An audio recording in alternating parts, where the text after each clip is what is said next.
प्रतिशत, खून में 83% और पूरे शरीर की बात करें तो शरीर में 66% पानी होता है। अब आप समझ ही गए होंगे कि किसी भी इंसान के जिंदा रहने के लिए पानी कितनी जरूरी चीज है। लेकिन सरकार का कहना है कि जो पानी लोग पी रहे हैं वो पानी नहीं, जहर बनता जा रहा है। केंद्र सरकार ने राज्यसभा में बताया है कि देश के लगभग सभी राज्यों के ज्यादातर जिलों में ग्राउंड वाटर में जहरीली धातु पाई गई है, जिनकी मात्रा तय मानकों से कहीं ज्यादा है। यानी जो पानी आप और हम पी रहे हैं उन्हें धातुओं की ज्यादा मात्रा ने घातक बना दिया है। क्या कहता है सरकार द्वारा दिया गया ये आंकड़ा, चलिए बताते हैं आपको। नमस्कार, मेरा नाम है भूपेंद्र सोनी और आप देख रहे हैं अनकट। राज्यसभा में सरकार द्वारा दिए गए जवाब में ये बताया गया है कि देश के 209 जिलों में ग्राउंड वाटर में आर्सेनिक और 491 जिलों में आयरन की ज्यादा मात्रा पाई गई है। इनके अलावा सीसा, क्रोमियम, यूरेनियम और कैडमियम की भी ज्यादा मात्रा ग्राउंड वाटर में मिली है। सरकार द्वारा दिए गए जवाब को थोड़ा और विस्तार से समझते हैं। जवाब में ये बताया गया है कि देश के 25 राज्यों में से 209 जिलों के कुछ हिस्सों में ग्राउंड वाटर में आर्सेनिक की मात्रा 0.01 मिलीग्राम प्रति लीटर से ज्यादा पाई गई है। वहीं 29 राज्यों के 491 जिलों के कुछ हिस्सों में ग्राउंड वाटर में आयरन की मात्रा 1 मिलीग्राम प्रति लीटर से ज्यादा है।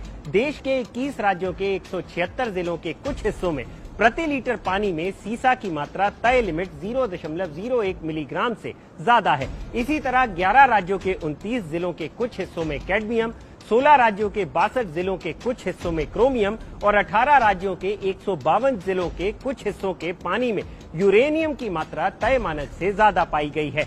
यहाँ आपका ये जानना जरूरी है कि देश में फिलहाल 28 राज्य हैं और 8 केंद्र शासित प्रदेश हैं, जिनमें कुल मिलाकर 742 जिले हैं। और अगर आंकड़ों को देखें तो देश के ज्यादातर जिलों में ग्राउंड वाटर की हालत खराब है।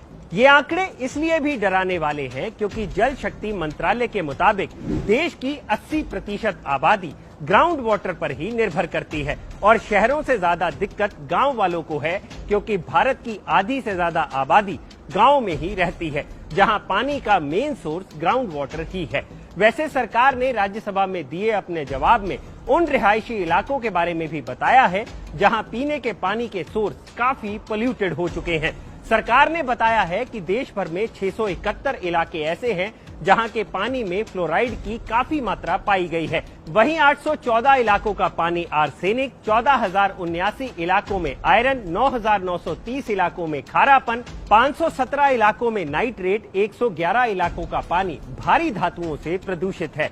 यानी कुल मिलाकर जो ग्राउंड वाटर लोग पी रहे हैं उनमें शरीर को नुकसान पहुंचाने वाले धातुओं की मात्रा काफी ज्यादा है। अब यहाँ एक सवाल ये भी उठता है कि इन धातुओं का हमारे शरीर पर क्या असर पड़ता है, तो लगे हाथ वो भी जान लेते हैं। अगर पानी में आर्सेनिक की मात्रा ज्यादा है तो उससे स्किन से जुड़ी बीमारियां और कैंसर का खतरा बढ़ सकता है।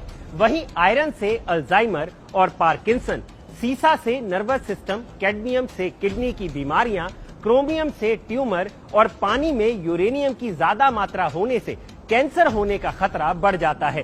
तो अब तो आप समझ ही गए होंगे कि प्रदूषित पानी से शरीर पर क्या क्या असर पड़ता है। आरओ का पानी आपको कमजोर कर सकता है। आइए जानते हैं। आरओ का पानी पीने से आपकी बॉडी में विटामिन B12 की कमी हो जाती है। इसकी वजह से आप डिप्रेशन जैसी गंभीर बीमारी का शिकार हो सकते हैं। अगर रोजाना आरओ का पानी को पिया जाता है तो इसका बुरा प्रभाव आपके पाचन तंत्र पर पड़ता है। पाचन तंत्र के कमजोर होने से पेट संबंधित कई समस्याओं का सामना करना पड़ता है। वाटर प्यूरिफायर के पानी की वजह से आपके शरीर में खून की कमी होने की संभावना ज्यादा हो जाती है। आरओ का पानी रोजाना पीने से हार्ट रिलेटेड प्रॉब्लम्स का खतरा कई गुना ज्यादा हो जाता है। दोस्तों, टाइम्स ऑफ इंडिया जैसे न्यूज़पेपर में भी ये आर्टिकल है कि आरओ का पानी आपकी सेहत के लिए कितना डेंजरस है। ये आर्टिकल आप नीचे दिए गए डिस्क्रिप्शन में भी पढ़ सकते हैं। तो आप भी आरओ का पानी पीते हैं तो आज से आप आरओ का पानी उबाल कर पिए तो उससे आपको फायदा होगा।